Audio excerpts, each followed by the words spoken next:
Joining me now is Nadav Tamir, Executive Director of J Street Israel, a former diplomat and political advisor to President Shimon Peres.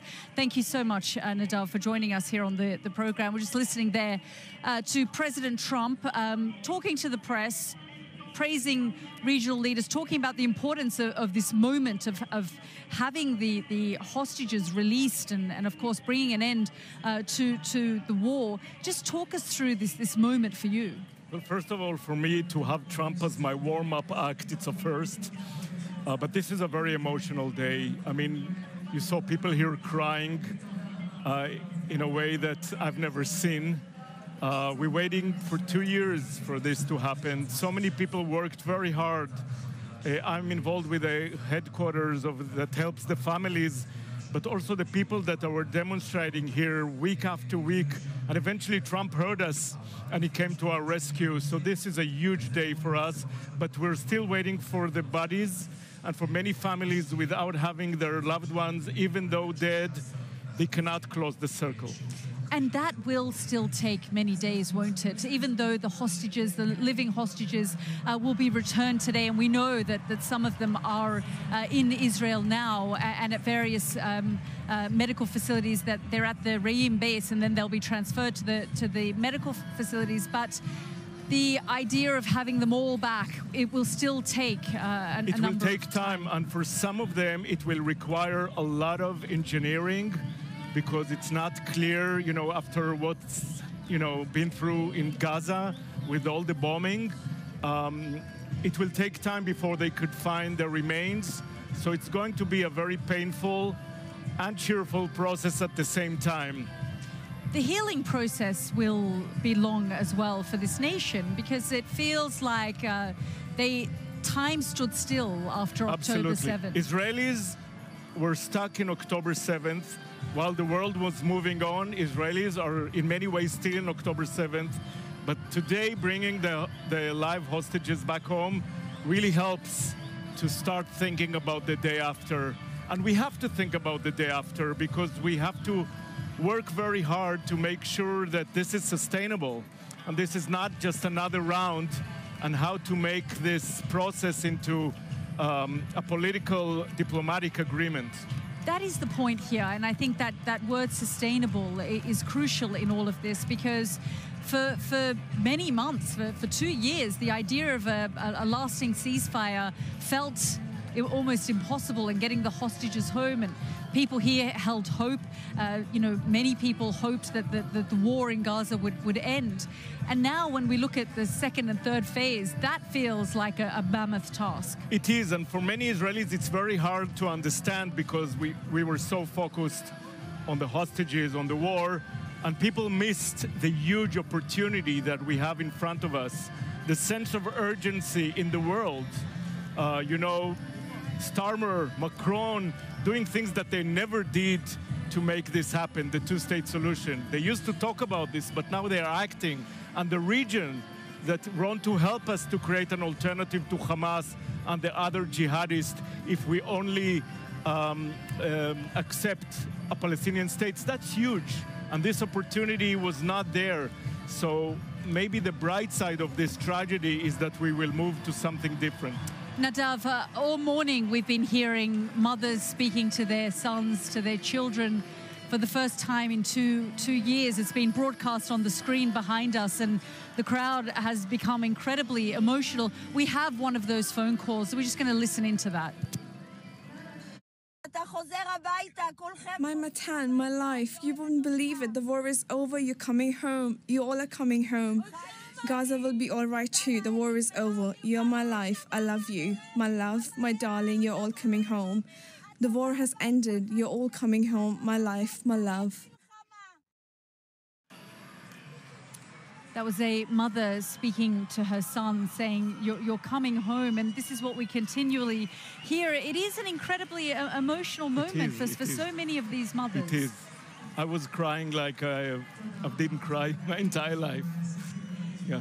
Yeah, because, I mean, we've been hearing those phone calls. The idea that these mothers haven't spoken to families, haven't spoken to their children, and at times probably wondering, are they alive, are they dead, living on the hope that was given to them by... The emotional roller coaster that the families went through is unbelievable. And I know some of them personally, and it was so painful to see the ups and downs. Every time you hear there may be going to be a deal, and then, no, actually not.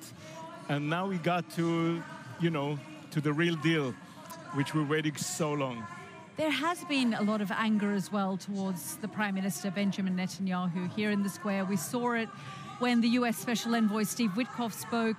There were boos, and I've spoken to many of the hostage families who say that he just wasn't available to them in the process. Yeah, many world leaders were much more helpful and showed much more empathy to the families of the hostages than our own politicians. And the war, could have ended long time ago. It kept on going for political reasons.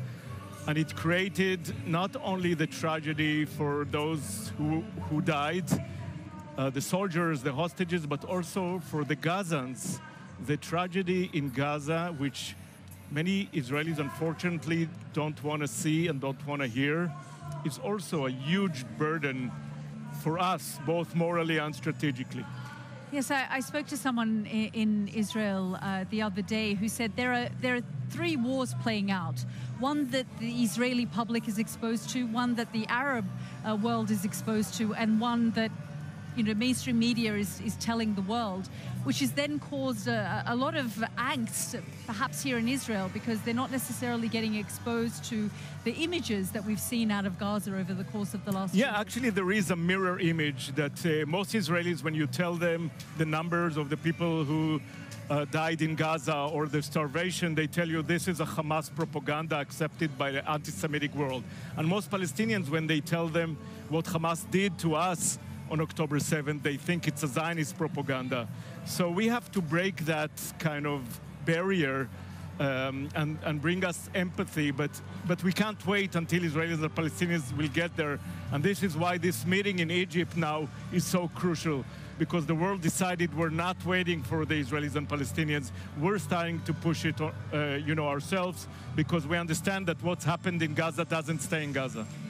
Nadav, I'm just going to show our audience these images of the convoy when it entered into Israel, full of those 7 hostages. Let's just have a look at those images, because the process has been long. Not only has it been 738 days inside the tunnels and being moved around at different points, but then, of course, in the last 24 hours, we heard that Hamas was gearing up, getting ready. The Red Cross went to meet and spoke to the hostages.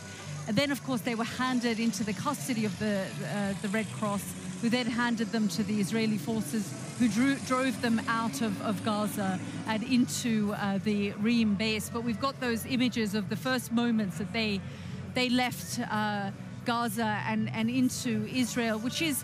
These are images we've also seen at different points in the last 2 years during other hostage negotiations. But even in those moments, the world knew that there were still other hostages who were kept there and they weren't coming out.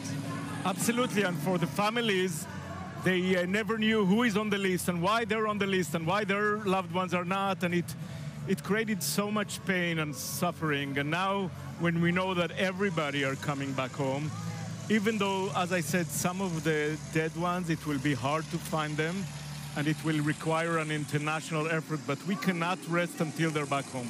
Yeah, and just in terms of the day after, just talk me through how you hope to see not just the future of Israelis, Palestinians, but this region. So I'm very much building on 2 things. One is that this kind of liberal awakening and the people that were demonstrating will turn into a political change in Israel. And the other is that the world will keep on pushing for a diplomatic agreement that will bring Israel into this regional coalition against the jihadists of all kinds. But that will require also a Palestinian state, demilitarized probably, but a Palestinian state. For me, that is the ultimate win. If we could actually turn this tragedy into a huge opportunity for the region, for both Israelis and Palestinians and everybody else.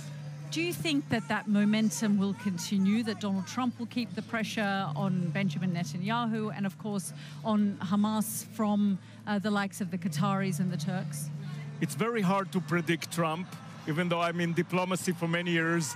His style of diplomacy is very different, so it's hard to predict, but I hope he will stay on it because he needs it for his own prestige and also for the big deals that he wants to create in the Gulf. We're really grateful, Nadav, for your time. Thank you so much. Thank you for having me. For joining me. Thank you for being with us. Thank you so much.